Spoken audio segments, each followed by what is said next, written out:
I have to say, I wish that all of you could have the joy of reading a book or watching a movie with my daughter. Because, with as a guy who has a background in writing, every plot is driven by conflict. If you have no conflict, you have no story. And as the conflict gets intense when we're reading, my daughter will cover her face. And look out, cover her face again. And curl up slowly and surely into mommy or daddy, whoever's nearby, until things have reached a kind of absolute crisis point. And then, of course, things start to improve. And as things start to get better, she'll peek out and go back down. And usually by that point, she's sitting on one of our laps. And so she'll kind of hop up in the back and start to get really excited. And her eyes will get big and her smile will get wide. And she'll jump around. And pretty soon, by the end of the story or the movie, she's cheering and she's, yay! And she's pounding her fists in the air. And I confess that I really haven't seen the climax of a movie for a year or two because I'm so busy watching her. I get such joy out of being with her. She really knows how to let the good ending to a story hit her. And it's like the people in the movie were her friends or her family, or like it was happening to herself. It's a great, I wish we could all have that kind of joy when we hear good news. But Charles Taylor, the philosopher and sociologist, has said that we live in a secular age. Now what that means is not an age where there are more people who don't believe than any other age. There have always been people who don't believe in God or anything. But rather, a secular age is one in which it is easy to live your life as though your beliefs have no impact on your choices and the things you do. It's a world that makes it easy to act disbelieving, even if you believe. And the headlines today are full of the results of living in a secular age.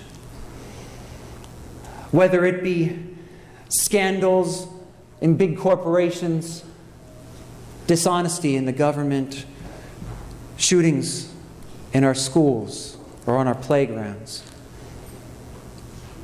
We see the evidence of what it means to live day-to-day life without reference to God, without thinking He's either coming again to judge the living or the dead, or that He is gracious and merciful, abounding in steadfast love. But it's not just in the headlines we experience that, is it?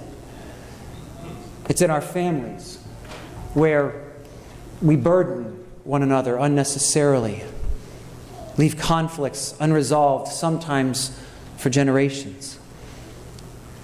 It's in our hearts when we lie awake at night and wonder if we're living our lives right, if anything we do has any meaning.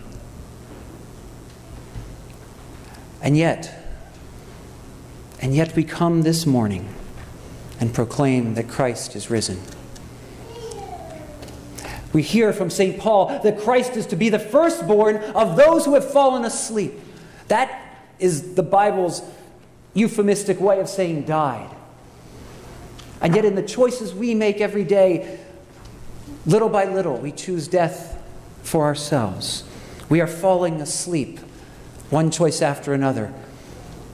And our greed, our lust, our apathy, our sloth, sometimes in the entertainment we choose, or our addictions. But the most ancient hymn of Easter that the church sang, or one of the most ancient at least, says, Christ is risen from the dead, trampling down death by death, and upon those in the tomb bestowing life. You said a few lines of that at the beginning of our service today. Well, those in the tombs upon whom He wishes to bestow life is not simply those who have physically died, it is us too. We who are in our living tombs. of our sinful choices. God wishes to set us free from them. He has already won the ultimate victory, and now He wishes to bring that victory into our lives and into our hearts. We should listen and hear the good news that Christ is risen this morning as though it were addressed to each one of us individually, because it is. The news is about Him, but the news is for us. I don't know where you are in your journey with God. Some days I'm not sure where I am in my journey with God. But wherever we are, God is calling us to something deeper. He wants more of our hearts, that He can give us that resurrection life that He already experiences.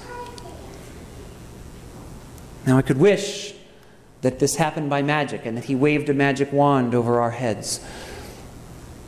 But He's chosen simpler methods. Methods that allow us the dignity of participating.